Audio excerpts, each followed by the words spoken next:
எனக்கு தலைவர் தனி அண்ணா வணக்கம். எனக்கு வந்து மேக்ஸிமம் கேப்டன் இருக்கும்போது நல்லா ஒரு மரியாதை இருந்ததுண்ணே. இந்த அம்மா வந்த பிறகு கொஞ்சம் சரி பேச்சுவார்த்தை தம்பி பேசினாப்புலைங்க மேடையில். அப்போ எனக்கு கொஞ்சம் மனசு கொஞ்சம் கஷ்டமாயிருச்சு. ஏன்னா விஜய் பற்றி பேச அந்த அளவுக்கு தகுதியில் தம்பிக்கு கொஞ்சம் இடம் பார்த்து பொருள் பார்த்து பேசியிருக்கலாம். அம்மா அங்கே போகிறதுக்கு எதிர்பார்த்துருந்தாங்க. எங்கன்னா நம்ம அதிமுகவில் பார்த்து ட்ரை பண்ணியிருந்தாங்க. கடைசியில் அவங்க பேர் ஆவுன்னு பேரம் பேரம் பேரன்னு பேசி அவநம்பிக்கை ஏற்படுத்துகிற மாதிரி ஒரு பிஹேவிங் வந்துச்சு அவங்கக்கிட்ட. கடைசி வரையிலும் பொறுத்து பார்த்துட்டு என்ன பண்ணாங்கன்னா, 5 சீட்டு வேணும், அத்தனை சீட்டு வேணும், 30 சீட்டு வேணும், 20 சீட்டு வேணும்னா, அந்த அளவுக்கு அவங்க கெப்பாசிட்டி கிடையாது. மேக்ஸிமம் கெப்பாசிட்டி கிடையாது. அதுக்கு கேப்டனோட போயிடுச்சு. அந்த பவர் கேப்டனோட போயிடுச்சு.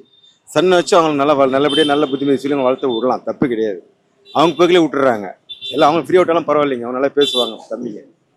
மற்றபடி எனக்கு ஒரு ஆல்ரெடி திமுக கூட்டணியில் நிறைய கட்சிகள் இருக்காங்க. ஆமா. வாட்டி சிங்கிள் டிஜிட்ல சீட்டு கேட்ட விசிகா கம்யூனிஸ்ட் எல்லாம் இப்போ டபுள் டிஜிட்ல கேட்கறாங்க. ஆமா ஆமா ஆமா இப்போ பார்த்தா தேமுதிக உள்ள போயிடுச்சு. ஆமா. ஸோ என்ன மாதிரியான ஒரு சீட்டு பிரச்சனை இந்த ஒரு கூட்டணியில் உருவாகுறீங்க?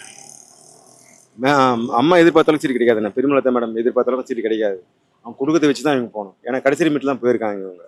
மேக்ஸிமம் அவங்க கேட்குறது என்னன்னா ராஜ்யசபா ஒன்று கேட்குறாங்க, பையனுக்காக ஒரு தொகுதி கேட்குறாங்க. அவங்க எதிர்பார்க்கறது 20, 30, அப்பயும் 30, 20 எதிர்பார்த்துனாங்க. இப்போ வேலை கொடுப்பாருன்னு தெரியல. மேக்ஸிமம் ஓரளவுக்கு செட் ஆகும்னு நினைக்கிறேன். எவ்வளோ கேட்பாங்க எதிர்பார்க்குறீங்க? இவங்க கேட்பாங்கண்ணே, இவங்க 30 கேட்டு கேட்பாங்க, 20 கேட்பாங்க. அந்தளவுக்கு வயசு இருக்கு இவங்களுக்கு, கேட்பாங்க. ஆனால் அவங்க மேக்ஸிமம் 10க்கு மேலே தாண்ட மாட்டார். திமுக 10க்கு மேலே தாண்டாது, சான்ஸே கிடையாது. ஒரு 2 தொகுதி ராஜ்யசபா கேட்குறாங்க. அவங்க 2 பேருக்கு 2 இது கேட்குறாங்க. அவங்க ஒன்று கொடுப்பாங்க தம்பிக்காக, சண்முக பாண்டியக்கு ஒன்று கொடுப்பாங்க. அந்த நம்பிக்கை எனக்கு. அதே மாதிரி கலைஞர் உயிரிழந்த டைம்லையும் சரி, விஜயகாந்த் சார் உயிரிழந்த டைம்லையும் சரி, கலைஞர் வந்து தொடர்ந்து கூட்டணிக்கு வருவார் எதிர்பார்த்தாரு. ஆனால் விஜயகாந்த் போகவே இல்லை. வரல. இப்போ விஜயகாந்த் அவர்கள் இல்லை, ஆனால் திமுக கூட்டணிக்கு போயிடுச்சு. விஜயகாந்த் தொண்டர்கள் மத்தியில் இது ஒரு தாக்கத்தை ஏற்படுத்தும். பெரிய தாக்கம் ஏற்படுத்தினேன், பெரிய தாக்கம் ஏற்படுத்தும்.